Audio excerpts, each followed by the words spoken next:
I became a Baha'i in 1988. I was introduced to the faith by my wife, who in turn was introduced by a friend of ours in Northland in the Bay of Islands.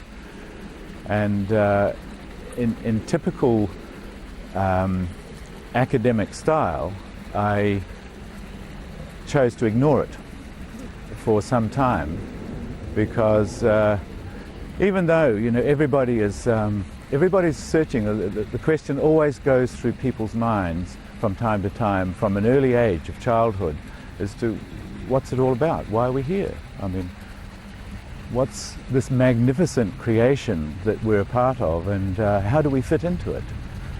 And I didn't find that my exposure to religion up to that point had answered any questions. In fact, it probably, if anything, made me feel guilty. And so I was not on a search at that time. And of course, in being a materialist, I put it to one side. I was too busy. There was too many important things in my life. And it wasn't till we went to England that I had some time to read a few things and to make some inquiries that my wife Wendy had led me towards. And I suddenly discovered that the Baha'i faith made sense. It started to answer my questions.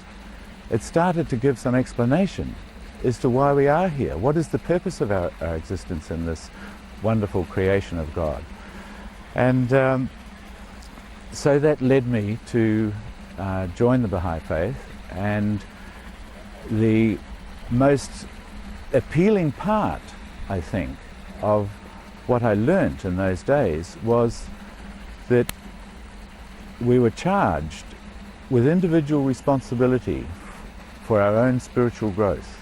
We didn't have a church where we were told what to do, or people were telling us whether we were good or bad. We had to conduct our own search for the truth, conduct our own inquiries to enhance our development as human beings, both spiritually and physically. And that took me by surprise, and it also had enormous appeal.